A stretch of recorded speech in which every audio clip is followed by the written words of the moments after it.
বন্ধুরা, তোমাদের প্রত্যেকে আবার আমার ইউটিউব চ্যানেলে স্বাগত। আজকের ভিডিওতে আমরা এমন একটি ফাংশনকে নিয়ে আলোচনা করব যার ডোমেন এবং রেঞ্জ নির্ণয় করতে হবে।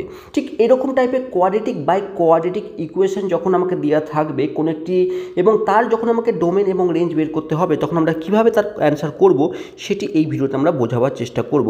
দেখো, প্রথমে আমি কোশ্চেনটি তুলে নেওয়ার চেষ্টা করি যে আমাকে একটি ফাংশন দেওয়া আছে যে X square minus 3x plus 2 by X square plus X minus 6, এই যে ফাংশনটি দেওয়া আছে এর ডোমেন বের করতে হবে। এখন ডোমেন মানে কি?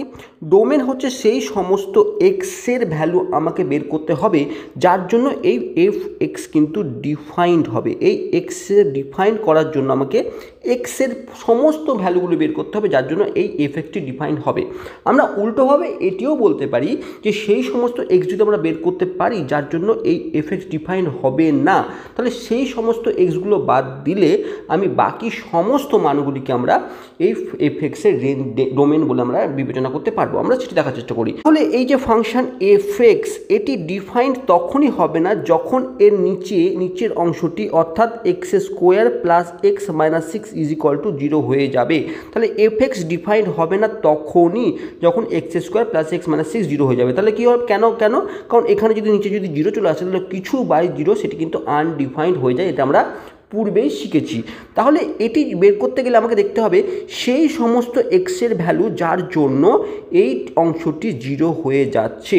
আমরা ভালো করে মিডিল টার্ম ফ্যাক্টর জানি, তাহলে সেখান থেকে আমরা খুব ক্লিয়ারলি এক্সের দুইটি ভ্যালু পাবো। আমরা এটাও জানি যে দ্বিঘাত সমীকরণের দুইটি মাত্র সমাধান হতে পারে। তাহলে আমরা এই এক্সের যদি সমাধান নির্ণয় করি তাহলে আমরা দেখতে পাবো ক্লিয়ারলি যে একে এক্স প্লাস 3 এবং একে x minus 2 is equal two 0, এই দুটি ফ্যাক্টরকে আমরা ভেঙে নিতে পারি। তাহলে আমরা এক্সের হয় এক্সের ভ্যালু আমরা কি পাচ্ছি? X is equal two minus 3, আর না হয় এক্সের আরেকটি ভ্যালু পাচ্ছি আমরা, না হয় এক্সের আরেকটি ভ্যালু পাচ্ছি সেটা যদি 2। তাহলে x is equal two minus 3 এবং এক্স ইজ ইকুয়াল টু 2 যদি হয়ে যায় তাহলে এই ফাংশনটি ডিফাইন্ড হবে না।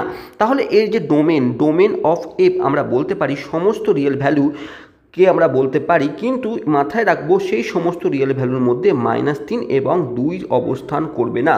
কারণ -3 এবং 2 যদি এই এক্সের ভ্যালু হয়ে যায় তাহলে সেক্ষেত্রে এর নিচের অংশটি শূন্য হয়ে যাবে, অর্থাৎ এই ফাংশনটি আনডিফাইন্ড হয়ে যাবে। তাহলে এর যদি আমাকে ডোমেন বের করতে পারে তাহলে ক্লিয়ারলি আমরা বলে দেবো এই যে ডোমেন হবে সমস্ত রিয়েল নাম্বার -3 এবং 2 ছাড়া। এবার যদি আমাকে রেঞ্জ বের করতে পারে, অর্থাৎ এই ফাংশনটির আউটপুট হিসাবে কোন কোন ভ্যালু আসবে তার একটি বিচার করতে পারি, আমরা সেটাও আমরা বলতে পারি ঠিক এরকমভাবে যে কোন কোন ভ্যালুগুলি আউটপুট হিসাবে আসবে না সেটি যদি আমরা বিচার করি সেক্ষেত্রে আমরা সেই একই কাজ করতে পারি। তাহলে আমরা সেটি এবার দেখার চেষ্টা করব।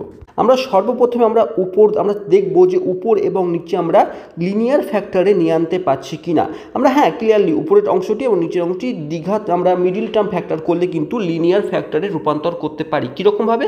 উপরের অংশটি আসবে x minus 2 into x minus 1 এই আকারে আসবে, আর নিচের অংশটি আসবে আমরা এখনই দেখলাম যে x plus 3 into x minus 2 এই আকারে আসবে।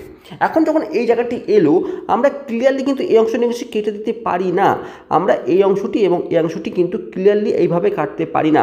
আমরা মনে রাখবো যে অতএব আমরা মনে রাখবো যে X minus 2 by X minus 2 এটি 1, অর্থাৎ কেটে 1 তখনই হবে যখন এক্স নট ইকুয়াল টু 2 হবে। এটি ভালো করে মনে রাখবো যে এরকম ক্ষেত্রে যখন আসবে, যখন দুটি উপর এবং নিচে দুটি সেম লিনিয়ার ফ্যাক্টর আছে তখন আমরা তাকে তখনই কাটতে পারবো যখন এক্স নট ইকুয়াল টু 2 হয়ে থাকবে। তাহলে এই দুটি কাটতে গেলে অর্থাৎ F x is equal to আমাকে x minus 1 by x plus 3 এটি লিখতে গেলে আমাকে এক্স নট ইকুয়াল টু 2 হতে হবে। এখন যদি এক্স নট ইকুয়াল টু 2 এর জন্য মানে এক্স 2 হবে না, এক্স যদি 2 না হয় তাহলে এফ এক্সের ভ্যালু কী আসবে? এফ অফ 2, অর্থাৎ এক্স না থাকার জন্য এফ 2 এক্সের ভ্যালু 2 এর জন্য আমি এফ অফ 2 এর ভ্যালু বের করছি এখান থেকে, ঠিক আছে? তাহলে আমরা এখান থেকে যদি বের করি, অর্থাৎ এখানে যদি বসিয়ে দিই এফ 2 মান যাচ্ছে আমার 2 - 1 বাই 2 প্লাস 3 অর্থাৎ 1/4 5। তাহলে f(2) এই যে ভ্যালুটি আমরা এখন পেলাম, এটি মাথায় রাখবো, এই ভ্যালুটি কিন্তু এই ফাংশনের রেঞ্জের মধ্যে আসবে না বা আউটপুট হিসাবে আসবে না। এবার আমরা বাকি কাজ করব। এবার আমরা দেখতে পেলাম আমরা সব কাজ তো করে ফেলেছি।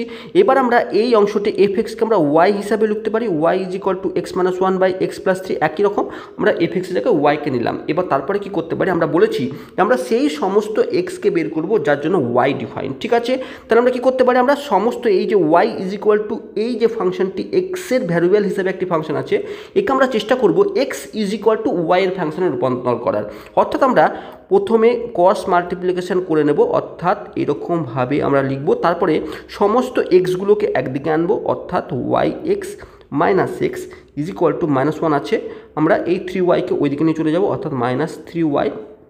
পরের লাইনে আমরা কি করব, পরের লাইনে আমরা এখান থেকে x যদি কমন নিয়ে নিই, তাহলে x যদি কমন নিয়ে তাহলে পরে থাকবে y - 1 -1 - 3y। পরের লাইনে আমরা শুধুমাত্র x এর ভ্যালু বের করব, x = -1 - 3y y - 1। ঠিক এই জায়গাতে আসলো।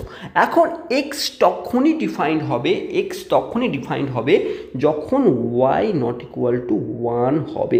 কারণ কি, কারণ আমি মাথায় রাখবো যে কারণ এটি কেন বলছি, কারণ y ≠ 1 কখন হবে, y যদি ভালো করে বলছো, y যদি এখন 1 হয়ে যায় তাহলে x আনডিফাইন্ড হয়ে যাবে, কারণ y এর মান যদি 1 বসায় নিচে অংশটি 0 হয়ে যাবে, তাহলে y এর ভ্যালু কখনোই 1 হতে পারবে না। তাহলে আমরা কোন কনক্লুশনে আসলাম, যে দুইটি কনক্লুশনে আসলাম, যে হ্যাঁ এই ফাংশনটি তখনই ডিফাইন্ড হবে যখন y ≠ 1, মানে y এর ভ্যালু 1 হবে না। আবার এখান থেকে আমরা পেয়েছিলাম যে y এর ভ্যালু কখনো 1/5 হবে না। তাহলে এর যে আমি যদি রেঞ্জ বের করতে বলে, আমাকে যদি এই রেঞ্জ বের করতে বলে, তাহলে রেঞ্জ আমাকে যদি বের করতে বলে ফাংশনটির, তাহলে সেটি কিন্তু সমস্ত আরকে নেবে, কিন্তু নেবে না কাকে, 1/5-কে নেবে না, আর 1-কে নেবে না। তাহলে এটি হচ্ছে এর রেঞ্জ। তাহলে আমরা পূর্বে এর ডোমেন বের করেছি, সেটি দেখেছি যে এইটি হচ্ছে তার ডোমেন, যেখানে সমস্ত রিয়েল ভ্যালুকে নেবে, -3 এবং 2-কে ছাড়া। আবার এখন আমরা পেলাম যে এর যে রেঞ্জ সমস্ত রিয়েল ভ্যালুকে দেবে, কিন্তু -1/5 এবং 1 ছাড়া। তুমি লক্ষ্য করে দেখবে এই ভ্যালুতে x-এর যে কোনো মান পুট করো, তুমি 1 এবং 1/5 এই দুটি মান কিন্তু কখনোই এই ফাংশনে তুমি নিয়ে আনতে পারবে না, অর্থাৎ এর রেঞ্জ হিসাবে কখনো ওই মানগুলো আসবে না। তো আশা করছি বিষয়টি বুঝতে পেরেছো। এইভাবে কোয়াড্রেটিক ফর্মুলা, যে ক্ষেত্রে আমরা দুটি ফ্যাক্টরে লিনিয়ার ফ্যাক্টরে রূপান্তর করতে পারি এবং ফ্যাক্টর দুটি কিন্তু কেটে যায়, সেই ক্ষেত্রে আমরা এই পদ্ধতিকে ইউজ করে খুব ইজিলি রেঞ্জ নির্ণয় করতে পারবো। যদি ভিডিওটি ভালো লাগে অবশ্যই আমাকে সাবস্ক্রাইব করো। Thank you for watching.